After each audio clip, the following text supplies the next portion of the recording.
Assalamualaikum warahmatullahi wabarakatuh. Waalaikumsalam warahmatullahi wabarakatuh. Kembali lagi ngopi bareng di kumpulan serikat.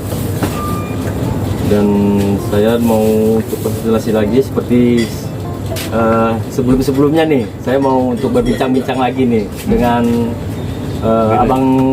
Bang Dire. Bagaimana caranya agar teman-teman lebih semangat berjuang lagi gitu. Silakan Bang Dire. Sebelumnya terima kasih kepada Bung Coim ya. Bung Boim. Terserah, Pak. Ya, Bung Boim. Pada kesempatan malam ini sudah bersedia menghantarkan kita kepada forum diskusi santai. Iya. Namanya apa nih? Ngopi bareng serikat. Ngopi bareng serikat. Iya. Nah, ngopi bareng serikat. Di sini ada kawan-kawan dari DPP FBTPI, Iya. ada kawan dari SPPTKI ya. Iya, betul. Apa tuh? Serikat Pekerja, Serikat Pekerja, Pelabuhan, Kendaraan. Kendaraan Terminal. Iya. Ya, kawan-kawan SPPTKI. Dimana tentu saja kita mengapresiasi upaya kawan-kawan ya menyelenggarakan diskusi walaupun tempatnya terbatas. Iya. Ya, keadaannya seperti ini nggak apa-apa. Iya, Inilah kelas pekerja. betul. Ya, Betul. kalau udah di tempatnya yang mewah-mewah jadinya udah beda lagi. Beda lagi. Kelas pengusaha jadi. Iya. Ya, inilah perbedaan kelas pekerja dan kelas pengusaha. Jadi santai aja. Kita bisa belajar di mana saja, kapanpun, dimanapun, ya kita bisa belajar. Yang terpenting adalah keinginan, niat, tekad kita untuk belajar. Belajar menjadi sangat penting bagi kelas pekerja, Iya. karena mempersenjatai diri itu adalah menumbuhkan, menanamkan kekuatan dalam diri kita.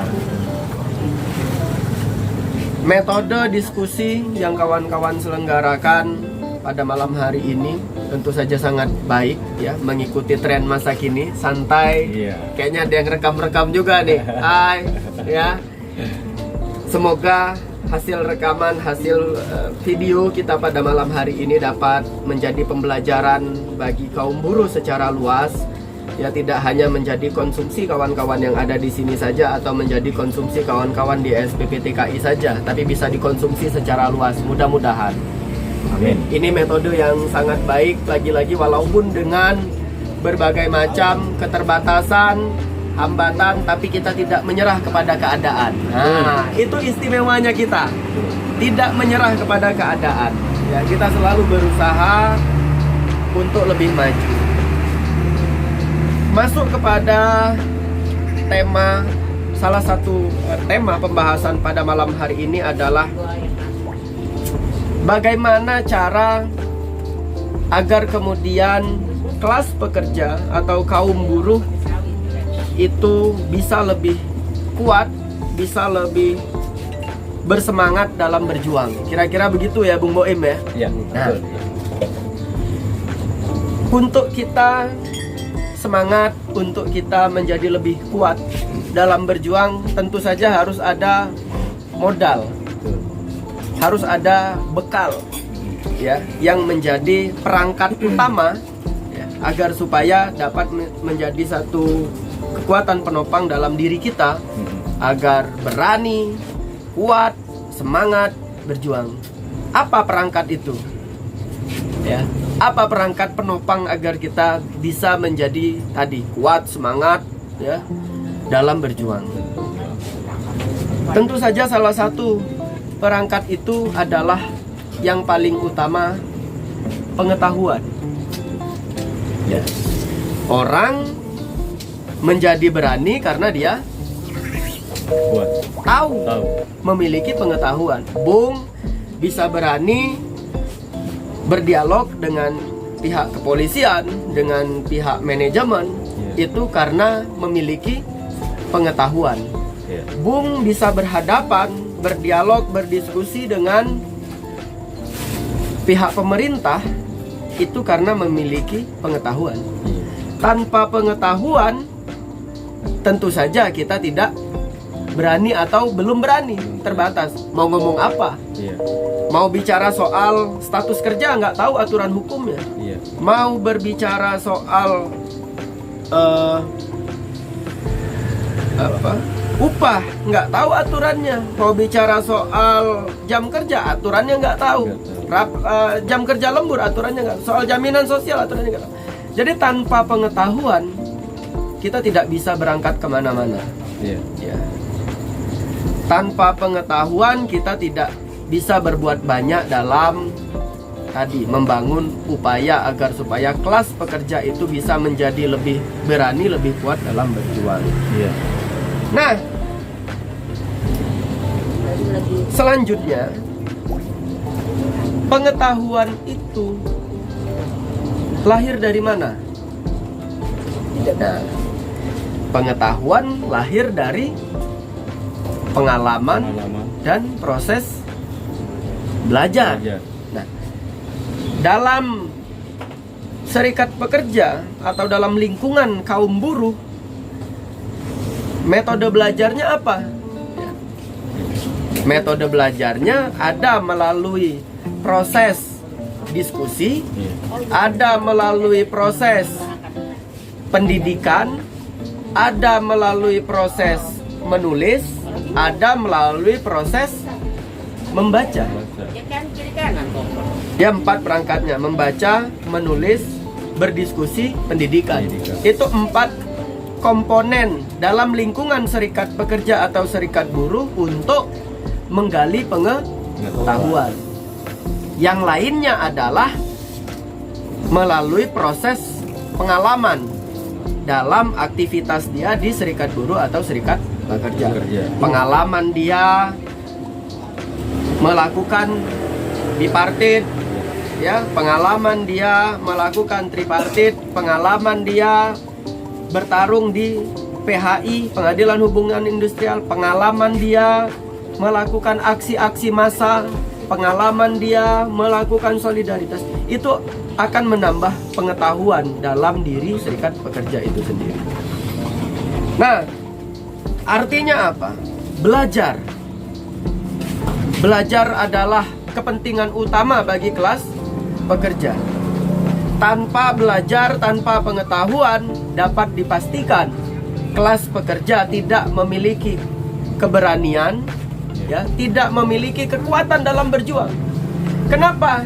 Karena dia tidak memiliki pengetahuan. Bagaimana mau berjuang? Bagaimana mau belajar? Bagaimana mau bertarung orang dia nggak tahu apa-apa? Ya, maaf, kita bisa melihat misalkan kita banyak nih terjadi di lingkungan kita.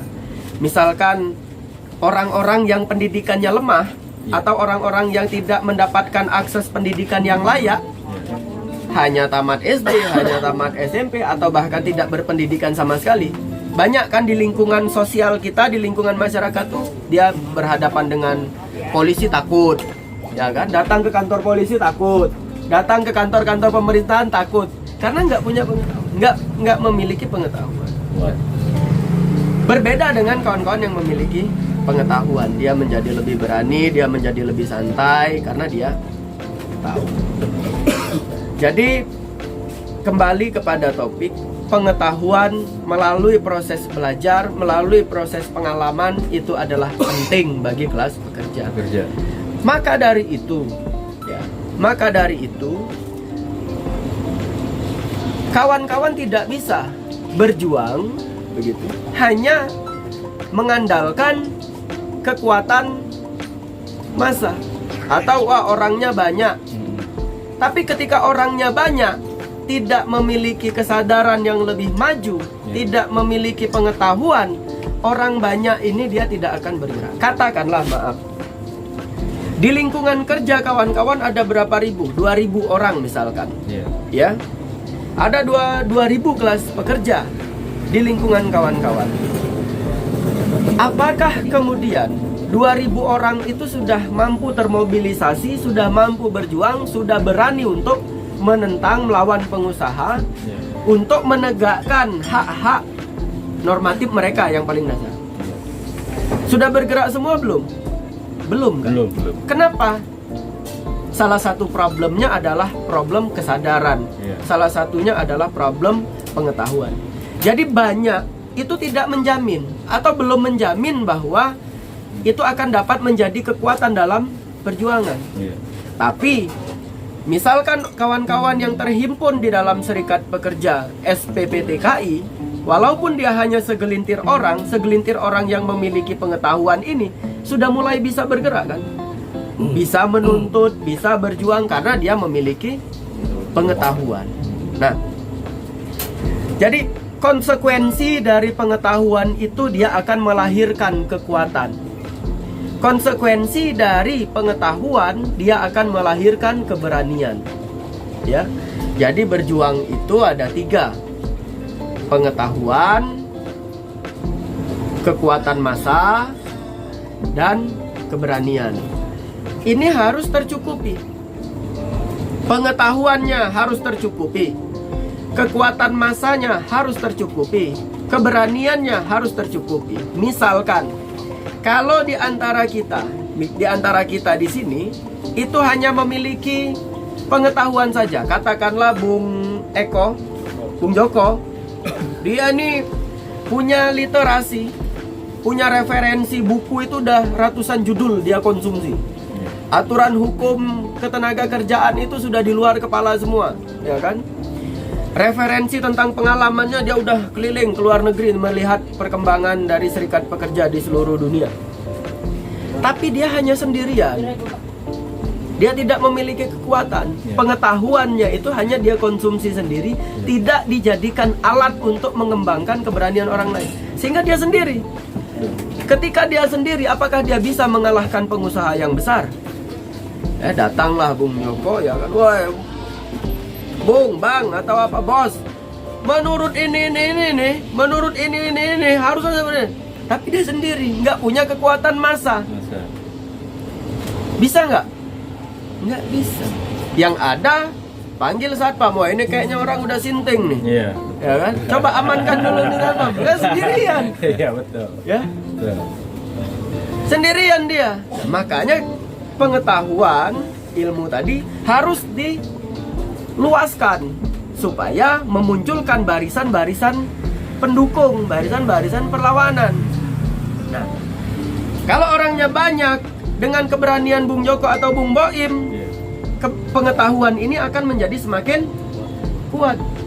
Ya. Nah, lalu apakah cukup ada pengetahuan, ada barisan perlawanan massa, tapi tidak memiliki keberanian? Nggak cukup juga. Banyak, jangan salah, banyak orang yang tahu, ya, yang punya anggota serikat-serikat pekerja, tapi nggak berani lawan pengusaha. Banyak orang yang tahu, dia tahu tentang aturan, tahu tentang kebijakan-kebijakan hukum, tahu tentang kondisi ekonomi, tahu tentang keadaan politik, ya, tapi dia nggak berani, sehingga dia ya udah nerima aja. Nggak beraninya sederhana karena banyak cicilan, ya. Nggak beraninya tuh bukan karena mati sebenarnya. Nggak beraninya tuh sangat sederhana karena banyak cicilan, ya kan? Karena wah nanti utangnya gimana, ya kan? Nanti makan besok gimana, nanti anak gimana, nanti dan lain sebagainya. Padahal apa yang kita ingin perjuangkan, apa yang ingin kita tuntut, ini adalah merupakan satu tindakan politik untuk agar supaya dapat memperbaiki keadaan, kondisi, kehidupan anak, istri, dan saudari kita di rumah. Sehingga konsekuensi dari resiko perjuangan itu tidaklah lain adalah untuk meningkatkan kesejahteraan bagi anak dan istri. Tapi karena dia tidak memiliki tadi pengetahuan yang kuat, panduan politik yang kuat, sehingga pengetahuannya itu kalah dengan benturan-benturan ekonomi. Padahal konsekuensi perjuangan ini adalah untuk memperbaiki benturan-benturan ekonomi yang tengah kau hadapi pada saat ini. Jadi dia harus lengkap tadi, memiliki pengetahuan, memiliki Kekuatan masa memiliki keberanian. Ya. Iya. Nah, kita harus sadar diri dalam berjuang. Bagaimana orang akan kuat dalam berjuang? Bagaimana orang akan tahan dalam berjuang kalau dia sadar diri? Kenapa kemudian kemarin saat kawan-kawan SPPTKI mau aksi, ya, kawan-kawan lebih banyak melihat faktor eksternal. Tapi aku secara khusus mengajak kawan untuk melihat faktor internal. Bagaimana kesiapan kekuatan kita di dalam. Nah, nyatanya dari apa yang kita baca bersama-sama muncul konsekuensi, banyak yang mundur dan lain sebagainya. Itu juga pengaruh karena minim pengetahuan. Ya, minim akses informasi tentang serikat buruh dan lain sebagainya. Nah, kenapa pentingnya sadar diri itu? Ya, kalau dulu Bung Karno, kita kutip dalam sejarah ceceran Bung Karno II, tulisan Rosodaras kalau tidak salah, nanti silahkan dicari lagi. Itu dia mengatakan untuk melawan penjajahan kolonialisme Belanda ini pada saat dia diasingkan di ND Flores. Untuk kita dapat melawan kolonialisme Belanda ini, kita tidak bisa terpecah-pecah. Kita tidak bisa sendiri-sendiri. Kolonialisme ini adalah sesuatu monster yang besar, sehingga kita harus bersatu untuk menjadi robot yang besar agar supaya kita dapat mengalahkan monster yang besar ini. Apa poin yang ingin disampaikan? Poin yang ingin disampaikan adalah kita harus tahu kekuatan dalam diri kita, kekuatan dalam internal kita. Kalau tahu musuhnya besar, ya, kalau kita masih kecil jangan dilawan dulu. Gua nih krempeng kurus, ya, kecil. Ada Mike Tyson. Gua udah tahu tuh Mike Tyson. Nah, Bung ini nih kira-kira. Gua udah tahu ada Mike Tyson. Mike Tyson itu lehernya dijuluki leher beton. Pukulannya itu berton-ton beratnya. Kalau mukul orang sekali duk, mampus. Ya kan, ada yang tenggeng, ada yang sampai muntah dipukul. Nah, gue sadar tuh Mike Tyson. Gue sadar bahwa gue kalau sendirian gue bakal kalah lawan Mike Tyson ini. Jadi gue jangan dipaksa untuk lawan Mike Tyson. Caranya adalah kalau dia segitu kuat, ya kan, otot lehernya leher beton. Konsekuensinya adalah gua kalau sendirian nggak kelawan nih, paling nggak gua harus cari kawan dulu 30 orang.